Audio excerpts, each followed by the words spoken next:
Good morning students. आज हम विद्युत द्विध्रुव की अक्ष पर स्थित किसी बिंदु पर विद्युत क्षेत्र की तीव्रता ज्ञात करेंगे। ये इम्पॉर्टेंट टॉपिक है, पूछा जाता है एग्ज़ाम में। तो यहाँ पर एक विद्युत द्विध्रुव, एक डाइपोल रखा हुआ है ए बी। ए पॉइंट पर प्लस क्यू चार्ज रखा है, बी पॉइंट पर माइनस क्यू चार्ज रखा है। इन दोनों का मिड पॉइंट ओ है और दोनों जो चार्ज रखे हुए हैं दोनों के बीच की डिस्टेंस है 2L। तो यहाँ से लेकर यहाँ तक की डिस्टेंस आपकी L है और यहाँ से लेकर यहाँ तक की डिस्टेंस L है। मतलब ओरिजिन से इस चार्ज की डिस्टेंस L है, ऐसी इस चार्ज की डिस्टेंस भी L है। तो हमें इस डायपोल के कारण इसके अक्ष पर कोई भी पॉइंट माना P कोई पॉइंट है, यहाँ पर इस डायपोल के कारण इलेक्ट्रिक फील्ड इंटेंसिटी E की वैल्यू फाइंड करनी है। तो हमने यहाँ पर इस डायपोल के अक्ष पर इस सेंटर से R डिस्टेंस पर एक पॉइंट P कंसीडर कर लिया है।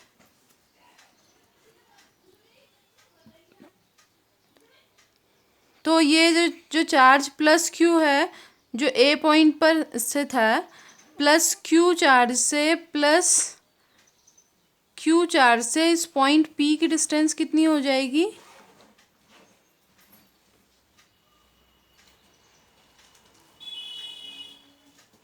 यहाँ से यहाँ तक की डिस्टेंस देखो r है और यहाँ से यहाँ तक की डिस्टेंस है l। तो ये डिस्टेंस कितनी हो जाएगी? r में से इतना सब्ट्रैक्ट कर देंगे तो ये डिस्टेंस कितनी हो जाएगी? r minus l। That means point q जो चार्ज है उसकी p पॉइंट से डिस्टेंस है r माइनस l। ऐसी माइनस q चार्ज जो है उसकी p पॉइंट से डिस्टेंस कितनी हो जाएगी?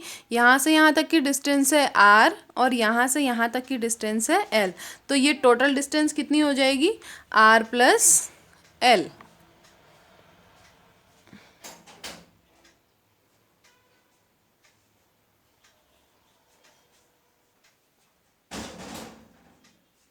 तो हमें क्या करना है, इस डाइपोल के कारण P पॉइंट पर इलेक्ट्रिक फील्ड इंटेंसिटी फाइंड करनी है।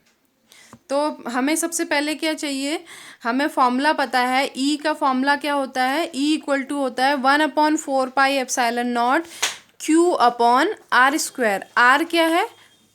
डिस्टेंस है। जहाँ पर भी आपको, जिस भी बिंदु पर आपको विद्युत क्षेत्र की तीव्रता ज्ञात करनी है उस चार्ज की वहाँ से लेकर वहाँ तक की दूरी है। तो हमारे पास यहाँ पर दो चार्जेस हैं, एक प्लस क्यू चार्ज है, दूसरा माइनस क्यू चार्ज है। तो पहले हम डिस्टेंस हमने फिगर में तो शो कर ही दी है, लिख भी लेंगे यहाँ पे।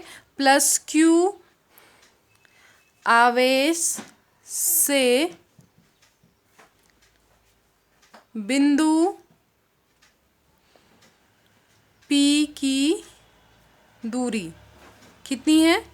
R minus L। Similarly minus Q आवेश से बिंदु P की दूरी equal to R plus L। अब प्लस क्यू आवेश के कारण, प्लस क्यू चार्ज के कारण P पॉइंट पर कितना इलेक्ट्रिक फील्ड हुआ है, कितना इलेक्ट्रिक फील्ड प्रोड्यूस हुआ है उसको हम E1 से डिनोट कर लेंगे और लिख लेंगे कितना होगा? प्लस क्यू आवेश के कारण P बिंदु पर विद्युत क्षेत्र की तीव्रता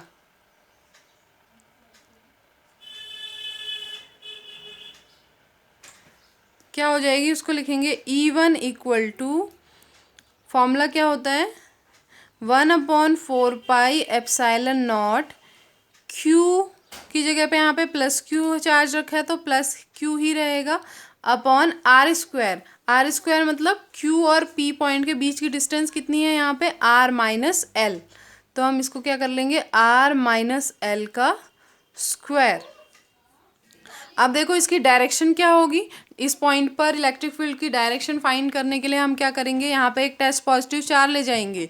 तो टेस्ट पॉजिटिव चार्ज आप इस डायरेक्शन में ले गए, प्लस क्यू नॉट अगर आप इस डायरेक्शन में ले जाओगे तो यहाँ पे ऑलरेडी एक पॉजिटिव चार्ज रखा हुआ है, तो ये इस क्यू नॉट चार्ज को क्या करेगा? रिपेल करेगा।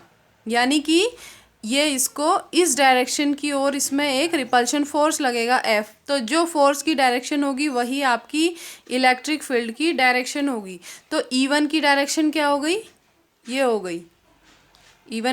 तो E1 की डायरेक्शन क्या हो गई, A से P की ओर।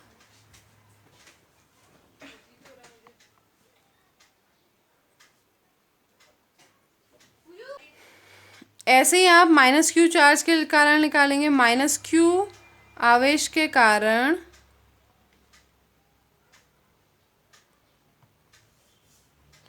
P बिंदु पर विद्युत क्षेत्र की तीव्रता।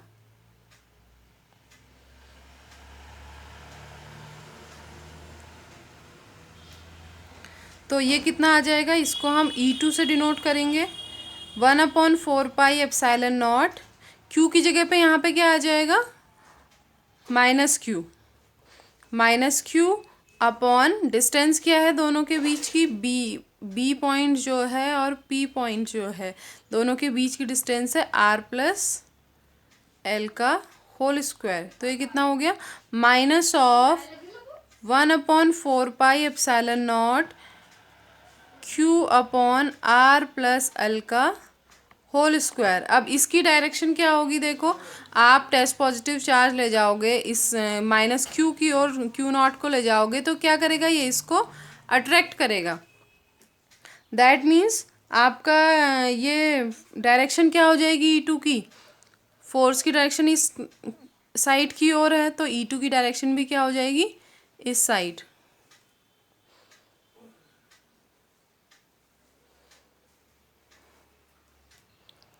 तो यहाँ पर इसकी डायरेक्शन लिख लेंगे P से B की ओर।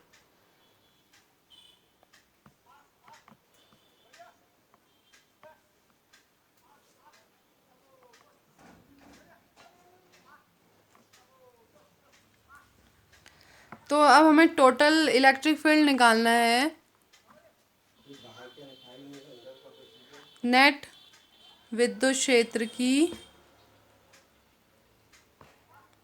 तीव्रता। तो नेट निकालने के लिए क्या कर देंगे, E =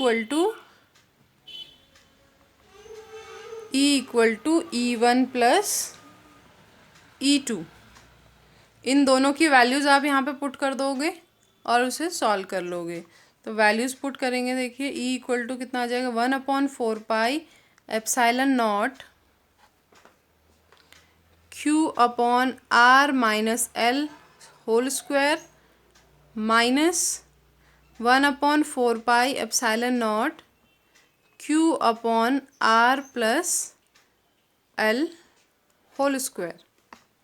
अब यहाँ पे देखो ये सारा टर्म कॉमन है, 1/4πε0 और Q ये पूरा कॉमन है। अंदर क्या बच जाएगा, 1/R-L whole square minus 1/R+L whole square.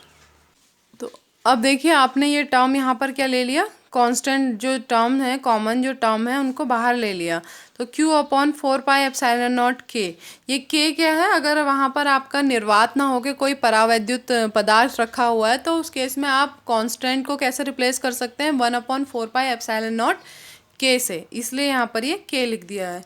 अब देखो ब्रैकेट के अंदर क्या बच गया है, 1/R-L का होल स्क्वायर माइनस 1/R+L का होल स्क्वायर। नेक्स्ट स्टेप में क्या करेंगे, आप एलसीएम ले लेंगे इसे। एलसीएम कितना आ जाएगा, R-L का होल स्क्वायर R+L का होल स्क्वायर। ये यहाँ मल्टीप्लाई होगा और ये यहाँ पे मल्टीप्लाई हो गया, तो ये वाला स्टेप हो गया। अब ये देखिए होल पावर है तो इसको आप क्या करेंगे, A+B का होल स्क्वायर वाले फॉर्मूले से ओपन करेंगे। वो क्या होता है, A² + B² + 2AB। ऐसे ही माइनस वाले को कैसे करेंगे, A - B का whole square, A² + B² - 2AB। तो उसी से यहाँ पे ये हमने दोनों टर्म्स क्या कर दिए हैं, ओपन कर दिए। जैसे R² + L² + 2RL, फिर माइनस का साइन बीच में, यहाँ पे माइनस वाला फॉर्मूला अप्लाई करेंगे तो क्या आ जाएगा, R² + L² - 2RL। एल। अब इस तो एल क्या है, बहुत छोटा है आर के कंपेयर में, तो हम क्या कर सकते हैं, एल स्क्वायर आपका क्या होगा, और भी छोटा होगा आर के कंपेयर, आर स्क्वायर के कंपेयर में। तो इस जो टर्म है यहाँ पे जो आर स्क्वायर वाला टर्म है ये वाला बहुत बड़ा है कंपेयर टू एल स्क्वायर, तो हम एल स्क्वायर वाले टर्म को क्या कर सकते हैं, छोड़ सकते हैं, जीरो कर सकते हैं, इसको नेग्लेक्ट कर सकते हैं। तो इसको नेग्लेक्ट करने पे हमारा टर्म क्या आ जाएगा, ई इक्वल टू कितना आ जाएगा, 4r l ऐसे ही रहेगा और q भी बाहर ऐसे ही। तो यहाँ पर आपका जो ये 2ql जो आया था न्यूमरेटर में, इसकी जगह पे आपने क्या लिख दिया, p, क्योंकि हम विद्युत द्विध्रुव आघूर्ण जो इलेक्ट्रिक डायपोल मोमेंट है उसको 2ql से रिप्रेजेंट करते हैं। तो 2ql जो अंश में जो टर्म आया है उसको आपने क्या लिख लिया, p लिख लिया। तो आपका e कितना आ जाएगा, 1/4πε0 2p/r³। तो ये फॉर्मूला आपका फाइनल रिजल्ट है। एक कंडीशन हम देखते हैं कि अगर वहाँ पर डायपोल के बीच में क्या है, निर्वात है, या वहाँ पर वायु रखी हुई है, वायु में रखा हुआ है डायपोल, तो उस केस में हमारा जो ये k है डाइलेक्ट्रिक कांस्टेंट, इसकी वैल्यू क्या हो जाती है, 1 हो जाती है। तो यहाँ पे हमारा E कितना आ जाएगा, E = 1/4πε0 2p/r³।